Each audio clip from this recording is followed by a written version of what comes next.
Hello everyone, welcome back to Maritime SoftwareHub, the People Podcast.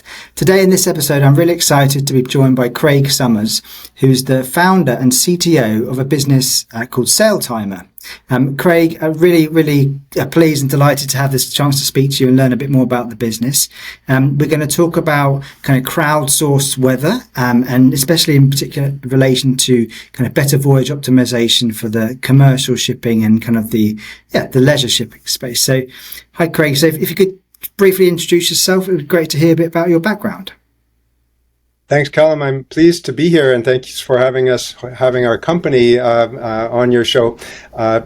My background personally, it probably makes sense to mention that since you do shipping recruitment related to decarbonization. So I started as a university professor in the 1990s, and my research lab ended up getting a lot of commercial opportunities and started doing a lot of private sector R&D. So for the past 25 years, I've left that academic focus and focused more on commercialization of technology that's being developed, and in particular related to marine electronics and big data.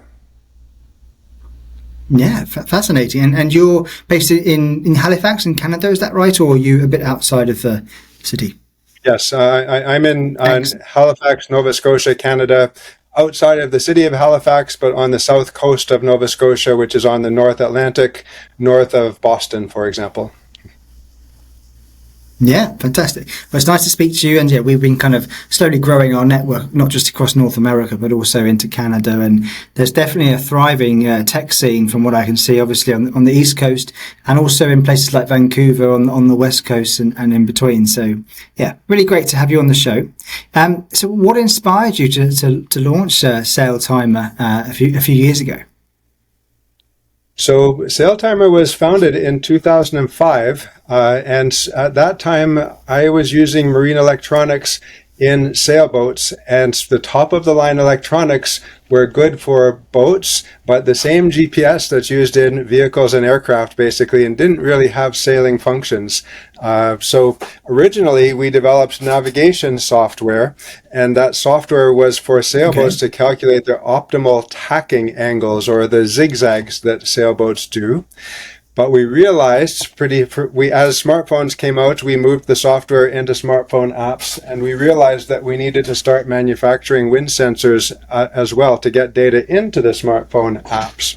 And then also other electronics get data off of vessels. So basically our focus since 2012 or so has been on apps and electronics that can serve our apps and other apps as well, which then eventually led us to crowdsourcing of some of the data that we get from those sensors. Yeah, brilliant. So in addition to the apps and the actual software themselves, you also supply the actual hardware to the customers. They buy it for you and you deliver it to them, is that right? And they install it? In the past, that was our main business model, although we're at an interesting transition point that we didn't plan for, where our crowdsourced data is becoming a lot more valuable than the electronics. So in a way, we're somewhat agnostic now, and we have devices that can receive wind data from any brand of wind sensor and can then send that to our online database for crowdsourcing. And our focus really is on developing crowdsourced weather animations, which can be viewed in our SailTimer app or in third-party apps, and then other types of displays for ships as well. So we're trying to make the crowdsourced data, in a sense, a new type of marine weather data that has never been possible before until IoT devices became possible. Yeah, and I guess just for the listeners and also perhaps for myself, what in practice, kind of what typically do you mean by crowdsourced wind data? So crowdsourced wind data, and we're also starting to pursue other types of weather for crowdsourcing, but crowdsourced wind data comes from measurements on vessels. Those measurements can be in real time, but in coastal areas we archive the measurements in order to model how the wind flows around landforms. And then even if we don't have live data in a particular location, we'll still be able to give a forecast of precisely what the wind is doing there. With satellite weather forecasts. The data comes from satellite imaging far up in space, 500 to 22,000 miles away. And it tends to be, because of that distance, low resolution and not very accurate, especially for ships offshore where there's not a lot of validation of the weather. So crowdsourcing is the opposite of forecasting in a sense, because we want to use real measurements as much as possible. And those real measurements are more accurate, higher resolution, and in real time, whereas the satellite forecast only comes out 4 times a day. So you're kind of using stale data most of the time. Okay, and the data that's come from the crowdsourced, I guess, vessels in different areas or on the coast, is that inputted manually by people, or is it just emitted straight from different technology sensors on board the vessels? The recreational boating market and the ship market are a little bit different for crowdsourcing, but for recreational boaters, they often want to have electronics on their boats, such as a wind sensor, especially for sailboats, but maybe a GPS chart plotter and a NEMA network to connect their marine electronics together. It's in everyone's interest to share their weather data, because then you don't just know the weather where you are, but you know the weather up ahead also. This is trickier with ships because there's not as much density in the middle of the ocean for data sources as there may be in Chesapeake Bay, for example, or in some other popular boating location. So we have different strategies and different interfaces that we use for ships offshore versus for recreational boating.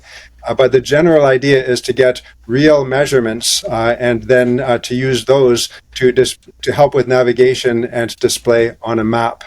And actually, I could add one other comment, Callum. We did a research study last year looking at ships offshore with the wind direction measurements that they do from public sources at NOAA and comparing that to the marine weather forecast. And the accuracy of the satellite forecast is not very good. And everyone knows that the weather forecast isn't really reliable. Ships may spend a lot of money on weather routing software, but maybe the navigator or captain doesn't trust it that much and doesn't use it because they don't trust the forecast. And this research study we did last year kind of gave evidence for that. We looked at 103,000 measurements of wind direction on ships and compared that to the forecast at the same location and same time to see how accurate the forecast was compared to actual measurements on ships offshore, because they all have wind sensors and some of them share data in public NOAA data sources. What we found in this study last year is that the accuracy of the forecast for wind direction is quite poor. The average error in the forecast compared to what ships measured was plus or minus 35 degrees. So that's 35 degrees to port and to starboard, or a range of 70 degrees for the average error. Some of the errors are larger than that. So the forecast, if people feel the weather forecast is unreliable, this documents how that happens, and therefore it's better to try to use, now they've got all these wireless devices and connected sensors, to try to use actual measurements as much as possible with crowdsourcing. Yeah, that probably answers my next question, but is there a particular reason why you feel like the traditional weather forecasting it has been unreliable, especially for kind of vessels at sea?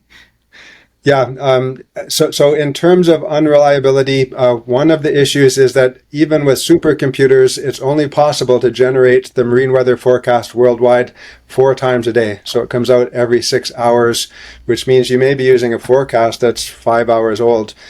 So obviously it's better if you can use real-time data to use that and know what the wind is up ahead.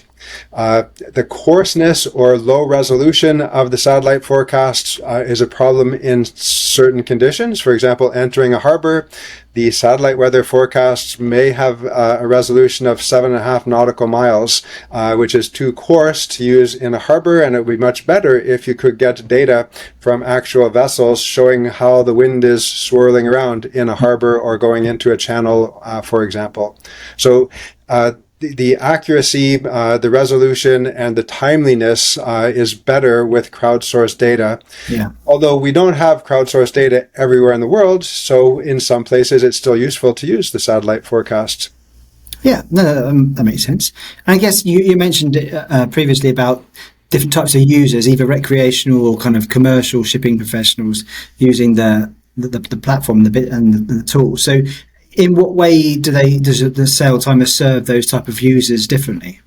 So, interestingly, although those seem like two different markets, recreational boats can provide very useful data for ships. So the data carries over between each. And as a specific example, waves and swell are detected much more easily. And the smaller the boat, the more it responds to waves and swell. So the better data we can get from the smaller the boats compared to ships that may not move much in waves and swell or some levels of swell.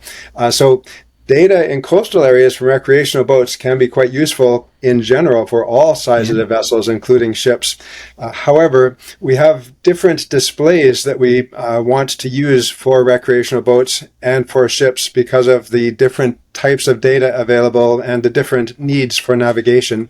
So specifically, at SailTimer, we've been focusing on crowdsourced wind map animations as our main new focus for helping people to navigate better. And by that, what we're trying to do is show exact wind zones so that if you're in a sailboat or a powerboat or entering a harbor in a commercial vessel or even in coastal waters, we can map how the wind flows around landforms and predict that for multiple days in the future based on what people are measuring, and then display that as an animation to make it really obvious. For now, you should go in this direction, but when you go around this point, you're going to get a blast of wind, and make it obvious so you can know that and plan for that with your navigation. With ships offshore, we use a different interface, which we call red-green maps. SailTimer developed this interface through a lot of discussions with weather routing companies and ship captains and others doing navigation offshore. And the goal here is that we can't archive the data offshore the way we can around landforms in coastal areas. Offshore, there are no islands because it's offshore, and there isn't a big density of vessels offshore. Therefore, we don't try to archive data and create animated maps of wind flow because there's too many gaps in the data that's available. Therefore, with the red-green maps, what we try to do for a navigator on a ship is show data from other vessels up ahead, maybe 500 miles or 200 miles or whatever up ahead, and put an indicator for either that region or that particular vessel that what they're measuring for wind speed and wind direction is consistent with the forecast, and therefore we mark it green, the forecast is accurate there, or mark it red, that they're measuring something different than the forecast. And that way, if you're getting voyage optimization calculations that show you a particular route that's recommended, you know if you can trust the weather and the route calculations for going in that direction. And either you see green, and therefore you should trust that, and you know that it's accurate because the weather up ahead is being measured right now, or red, and you probably shouldn't rely on that and may want to use other factors in your decision about what route or what speed to take. Yeah, no, okay, fascinating. Well, it's definitely an interesting approach, and something I haven't really seen too much of. I mean, we've been doing, as you mentioned, we do recruit quite heavily in the vessel performance and the voyage optimization space, and there are other businesses that focus perhaps a little bit more on the currents and the swell movements, as well as, like you mentioned, the weather routing kind of data and things. So do you see that as an area you want to progress further into the sort of the current movements and the swell, or is that already part of what you're doing at the moment? We have the platform established and available for wind data with crowdsourcing, and now we are expanding it to try to get other forms of data. And to me, the big three for voyage optimization and weather routing are wind, currents, and swell. So we do want to try to add other data from other sources as much as possible. Okay, cool. So you like that partnership approach of trying to connect other suppliers that will be able to feed in data, as opposed to trying to do it all yourself type of thing? That's true. So definitely this is a big problem, and there's enormous markets out there. So we're definitely interested in partnering, and we license our data to quite a lot of companies in different ways now, and also do some licensing. So we're definitely interested in collaboration. Yeah, great. Well, I think we've had about 2 or 3 people on the podcast, and obviously our recruiting clients focus in that area. So hopefully we can try and connect with you, or they can reach out directly, hopefully after this, and get in touch. Yeah. Brilliant. Okay, so I guess, so thank you for clarifying the key kind of differences in terms of the sort of leisure side as compared to the commercial shipping side. So in terms of specific values for the kind of charterers or the ship owners of oil tankers or dry cargo vessels, what is the main value for them, would you say, of using kind of crowdsourced data in this way? So this is an interesting point in the history of marine technology, because first of all, we've got all the issues related to CII ratings and carbon credits and legal requirements to reduce greenhouse gas emissions. At the same time, we've got a new chart standard called S100 coming, and both of those are kind of happening at the same time.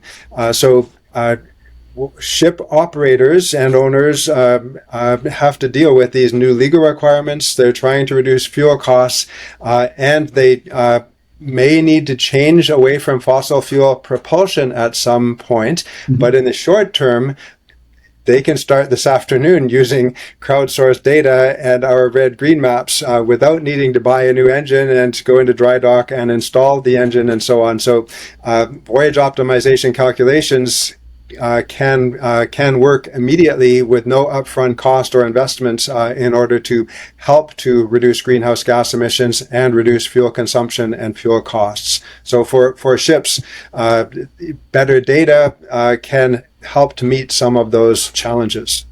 Yeah, that makes sense. And for our listeners' benefits, in terms of your model, kind of revenue model, is it mainly a annual subscription to the platform, or is it like one-off costs? How does that work? Our revenue model is clear and is already in place for recreational boating, and we have low-cost subscriptions for wind map animations, for example, in our app, and we're starting to license those animations to other apps as well. However, for ships, it's different, and it may depend on amount of data used. So this is so new that there is no crowdsourced data that is available for ships at the moment, although we have relationships with a number of companies that do voyage optimization software, or also custom voyage optimization with humans. And for them, sometimes we would price the data and use a business model based on amount of sectors that data is called from, for example, and then probably our business model is based on selling to the middle person who is a weather routing or voyage optimization company. They then sell to the shipping line, for example. Okay, yeah, that makes sense.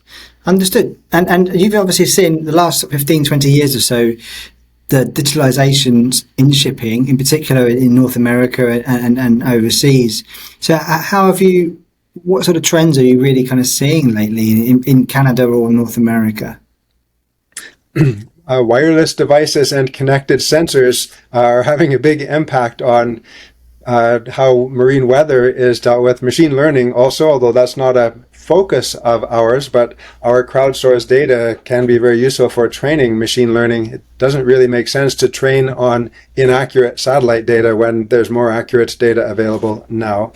So data from sensors is having a big impact. And the other trend that I think is very prominent these days is trying to find ways to reduce emissions and reduce fuel costs. And we did a different research study last year looking at the value of crowdsourced data for reducing fuel consumption and fuel costs and greenhouse gas emissions, and looking at whether changing the route to go around a storm is effective. And occasionally it is, although our research paper, which you can find all of these on our website, in the research paper concluded that the extra distance and extra fuel consumption going around a storm may outweigh the benefits, and the biggest benefit may simply be from slowing down and changing the traditional strategy of go fast, then wait, where you power through everything and get there as fast as possible and then realize you have to anchor for 2 days before you can get into the port.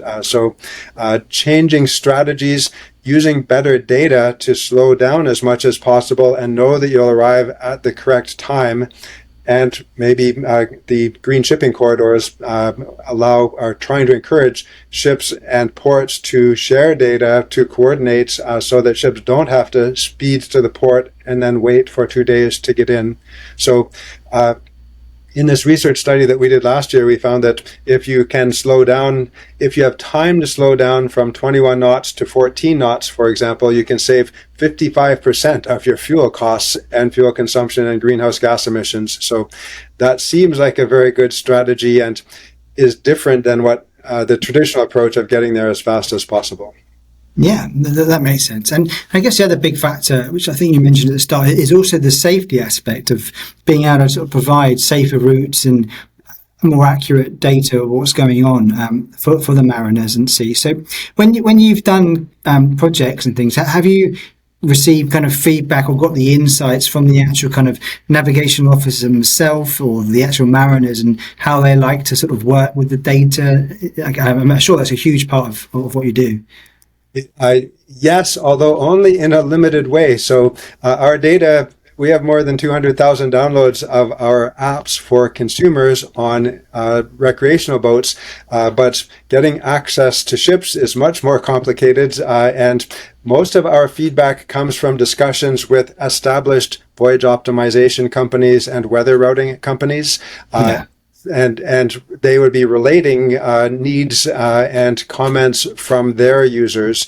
So one kind of truism is that even the best weather routing software in the world is only as good as the data it uses. So garbage in, garbage out kind of logic, and therefore using more accurate data that's higher resolution and real time is obviously going to give, it's kind of a win-win for everybody. It sells more software for the weather routing software companies, and the ship navigators like it. And for charter party warranties about the ship performance, it also makes all of that much more predictable if you've got more accurate data available. Yeah, and in terms of cybersecurity as part of where the data and access to the data, is that a big factor that you have to navigate? Yes, so we are trying to navigate that, but we have electronics that can get data off of ships, and that's very low cost and convenient. But because of cybersecurity, it's very difficult to get new electronics onto ships.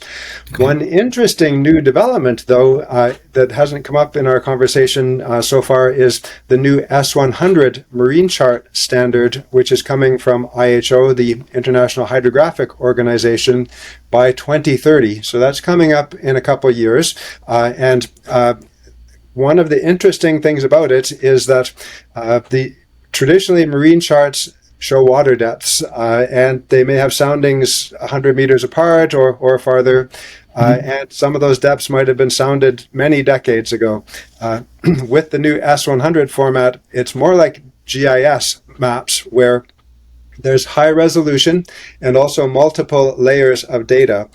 So although we have difficulty getting new electronics onto ships to help with crowdsourcing, the S100 charts that are coming have a layer which is called S414 for weather observations right in the marine chart.